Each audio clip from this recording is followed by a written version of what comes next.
welcome to the product introduction video. My name's Oliver Draper, CTO for COP. And the product I've got to show you today is the brand new Ligovision 515 AC wireless access bridges. Now, we've seen these things previously before in the past. These ones are new. Very similar to the previous ones, you do get a PoE injector in the box which powers the device. So you have one Ethernet cable that goes out there into the device, mains power to the front, and that powers it. If this is the one that's going on your main building, you have an Ethernet cable that goes back to your local network. Then you have your second one, which sits at your opposite end, basically wherever you can't get a network connection to. Ethernet cable out of that one just goes into your PoE injector, and then you can have a LAN cable going off to your network there. And it simply acts as a wireless wire, giving you a link between the two. So what makes these different from the previous ones? Well, I mean, again, they've got a wireless transmission range of up to 5 kilometers. So between point to point, they can do 5 kilometers. If it was point to multi-point, so you had multiple of these all going back to a single one, that's up to 3 kilometers. So a fair distance it can do. It also does a maximum of 866 megabits per second transfer rate. So quite a fast transfer rate. But there's more. On these particular ones now, they've also got a PoE out. So, as I mentioned, you've got your, let's take this off here just to show you. You've got the one LAN port in there which powers the device, goes to your PoE injector, which powers the Ligowave and gives you network connection going back. But then the second one, take this one off here just so I can show you.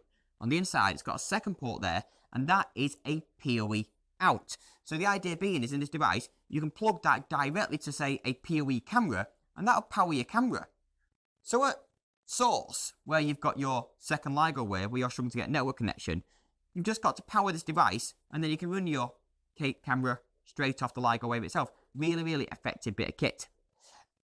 Furthermore, it's all done through a mobile app now. So, again, previously, what you had to do in the earlier ones, again, I'll put the link in the top left corner if you've got the older ones, you'd have your laptop, you'd pop your laptop in the same IP range as what the Ligowave was, and then you'd log into it and config through there. These devices have their own wireless access points. And the moment you boot them up, it transmits its own Wi-Fi signal, and you can join your phone to it. Once you've joined your phone to this wireless access point, you just open a web browser, go to the default IP address, and configure it from there. So, as an installer, you can be sat there in your van on the driveway, doing it all from your phone. You don't have to get laptops out and run cables and everything else to set these up. Really, really straightforward.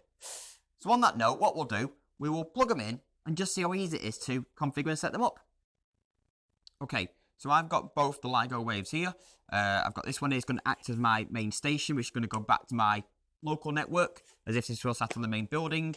And then the remote building that I'm going to get the signal to is going to be this one over here. Now, both these devices are powered independently by PoE injectors, which you get in the box. So I've got one of the PoE injectors just here. So on this actual PoE injector, it takes mains power in. You've got one PoE port there, which goes directly to your Ligowave to power the Ligowave and put a network connection there. And then you've got a second LAN port, which goes off to your local network. So, first of all, what I'm going to do is I'm going to put a LAN cable from the injector into Ligowave to power it up. So, first of all, we take our PoE injector and our LAN cable, which goes into LAN. That is just simply going back to my local network.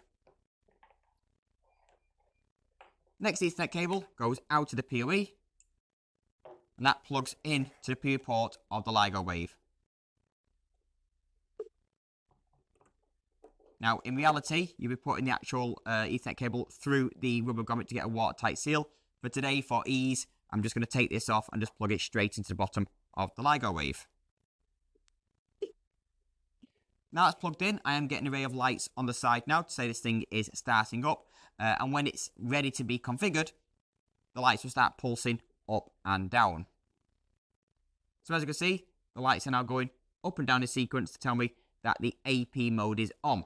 Because the benefit of these new ones is it generates its own wireless access point for you to pair your phone to itself. And then for your mobile phone, you can use the app to configure the device and set it up. You don't need a laptop anymore to put in the same IP range and dial into it in that sense. It can all be done for your mobile phone.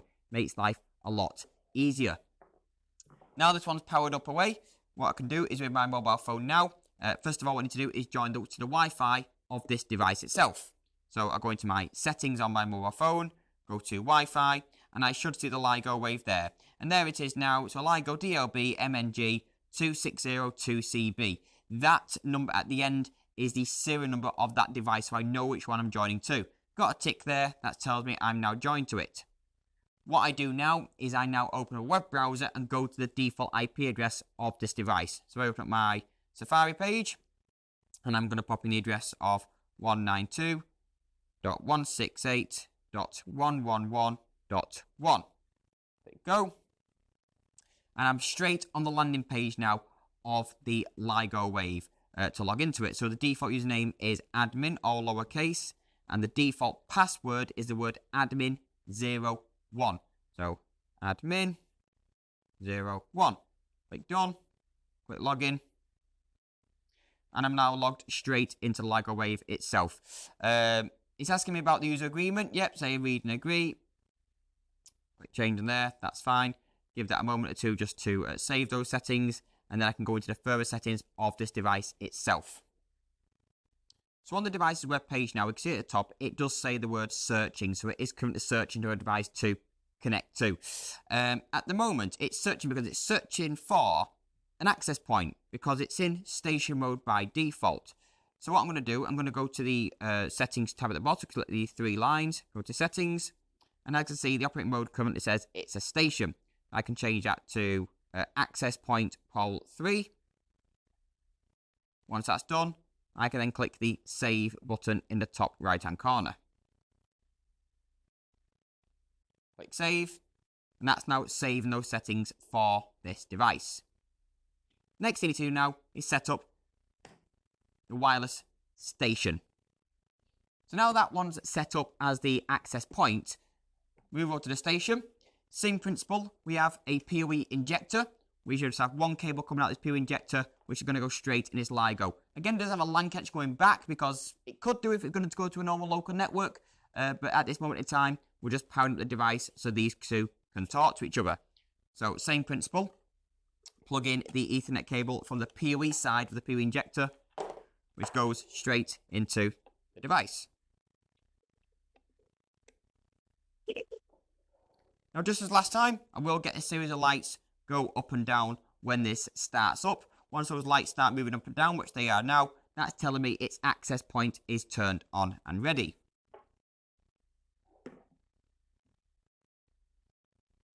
So in my Wi-Fi settings, we can see now I've got the other serial number there, which is 25DF8F. So I click onto there. My phone is going to join the access point of this one now to take a look at it and take a look at the settings. However, what is worth noting is that on both devices, they've both got the full signal bar strengths up on there. They're connected. So straight out of the box, they've joined each other. The moment I've made that an access point, don't forget these are stations by default, it's just joined it and it's connected to it straight away automatically. Nothing more I really need to do at this stage, but we're going to dial into it and take a look anyway and just see what's going on. So I've joined the Wi-Fi of that network now. Same as what I did earlier. Open up a browser page, log into the default IP address of the device, and that should bring me on the landing page. Username is admin. The password is admin01. Click done. Log in. And just as previously, I'm now on the landing page of this device now, and I'm getting the same thing. It's about the operating country, so I just got to click to agree to the terms and conditions. Click change, and again, give that a moment to just for me to come off this page and go back into there again. Okay, so now we're at the login page now.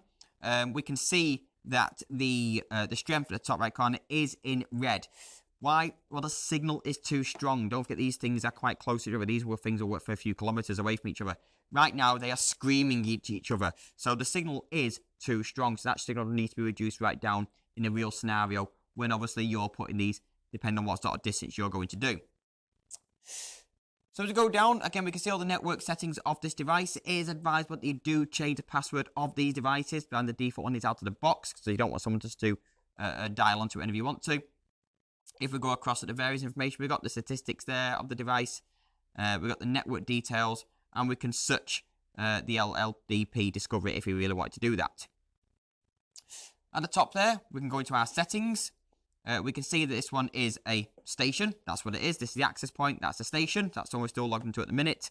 And then we've got our transmit power in decibels there. So again, this is where we can reduce it right down to stop these things, as I mentioned, screaming at each other.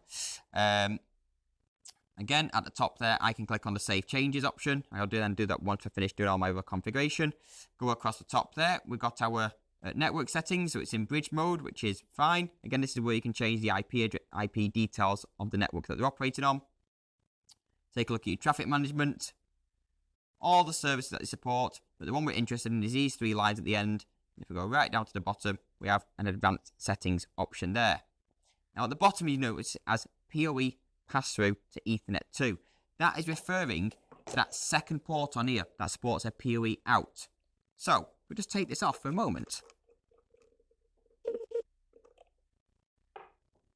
Plug in another Ethernet cable. We can now connect this straight into our camera, and that one PoE injector is going to be powering the access point and also powering whatever we plug into here, which in this case, I've got a standard colour view night vision camera. So I just pop that there, plug this in to start with. And nothing's happened so far at the minute. Light's not on or anything at the moment because, again, it's not saved that. But what I'm going to do now, I'm going to turn on the PoE pass-through. That's now turned on. And I now need to save the settings. So if I go to the top corner now, click Save Changes, and let's see what happens. So it's telling me before I hit the save, I'm going to drop the transmission power down, and I'm turning on the PoE pass-through. Click Save. Let's see what happens. So that's now saving those information now. In a moment, hopefully, I should get a light that comes out on this camera, because when this camera first sets its power to it, it will just spring into life and turn that white light on briefly as it starts up. Let's just wait and see what happens.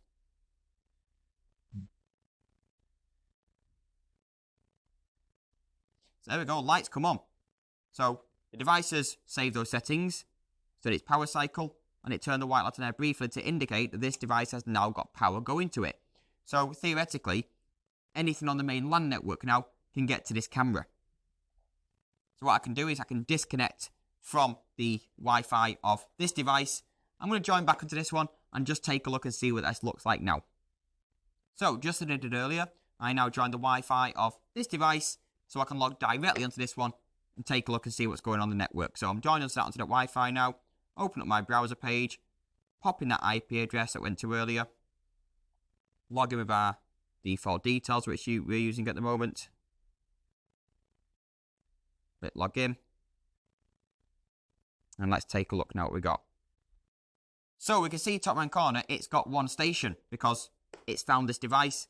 It's not in red anymore, which is good, so it indicates that we've dropped the power signal down enough now that these devices aren't screaming at each other. And essentially, they are both connected. So there we go, everyone. Fairly straightforward now to configure and set these up. Simply join your phone to its own wireless access point, log into it, set which one's going to be access point, which one's going to be a station, and away you go. As soon as you set it as access point, as you saw, you automatically started talking to each other, and they joined.